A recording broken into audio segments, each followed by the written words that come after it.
always ask me why I don't go on road trips anymore. They think it's because of the gas prices. Honestly, I'd rather pay $8 a gallon than deal with whatever the hell is waiting on Route 50 at 3 a.m. Anyway, lock your doors, if that even helps. My buddy quit his warehouse job on a Tuesday. No plan, just vibes and a stack of bills.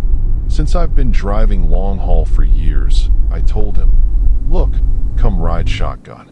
Easy money, open air, and I'll even let you pick the snacks."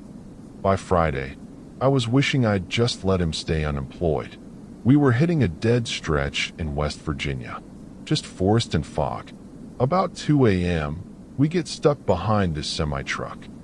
Same model as mine, same company logo on the trailer. I didn't think much of it until an hour passed, and I realized. I never saw this guy pull onto the highway. I decided to pass him. I floored it, pulled into the left lane, and as I got cap to cap, the other truck sped up. Exactly. It stayed perfectly synced with my windows. I looked over. The cab was pitch black, but the interior light of my own truck caught his steering wheel. It was turning left and right, making corrections, but the driver's seat? Completely empty. My buddy whispered, "Don't look too long." I looked anyway. For a split second, a silhouette formed in the air, just a shadow of a head. And it snapped its neck 180 degrees to look directly at me. I slammed the brakes. The truck vanished into the fog ahead. When we hit the next gas station, I asked the attendant to check the highway cam. He looked at me like I was high. He said, "Son, no one has driven a truck with that company logo through here since they went bankrupt in '98. I think my buddy is going back to the warehouse. Honestly, I might join him." My wife and I thought team driving would keep us safe. You know the drill. I drive 6, she sleeps, then we switch. It's a great system until the person you're driving with isn't the only thing in the cab. It was her turn at the wheel somewhere near Amarillo, Texas. I was in the sleeper berth, dead to the world. She told me later that every time she checked the rearview mirror to look at me, something felt off. She could hear me snoring right behind her, but in the mirror, I was sitting bolt upright, just staring at the back of her head. She told herself it was just the shadows. She's brave like that. But then, the reflection smiled. A smile that was way too wide for my face. She was terrified but didn't want to wake me up while driving 70 miles per hour. Finally, she couldn't take it and pulled into a rest stop. She woke me up, crying. I told her she was just tired. I'm a supportive husband, right? I told her to hop in the back and I'd take over. 10 minutes into my shift, I adjusted the mirror.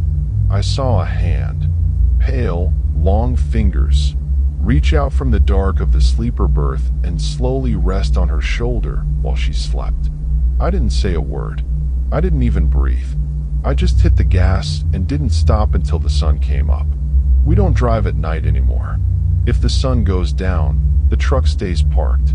I don't care about the deadline.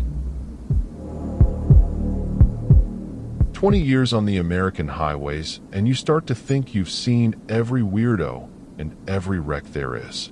But a few weeks ago, my GPS glitched out near the Nevada border and sent me down a shortcut. The road was rough, cracked, uneven, the kind that should shake the truck. Then I saw a sign. It looked official, green and white. It said, "Next exit. You are already here." I laughed. I figured it was some local prank. But then I noticed the mile markers. 66, then 66 again. 5 miles later, marker 66. I tried to U-turn, but every time I turned around, I was still on the same stretch of road facing the same direction. Then the radio kicked on. Just static at first, then a voice that sounded like my own, but deeper, said, "You've been driving longer than you think." I slammed the brakes and jumped out of the cab, ready to swing a tire iron at whoever was messing with me. I turned around and saw my own truck, still rolling forward. And through the glass, I saw myself.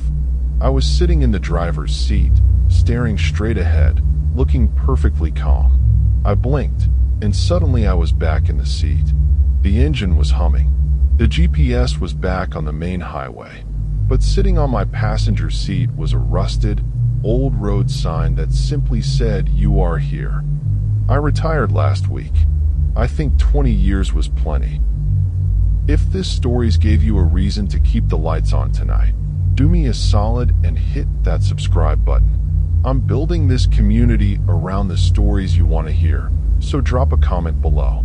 Whether it's more long-haul trucking nightmares or something else entirely, let me know, and I'll get to work. Stay safe out there.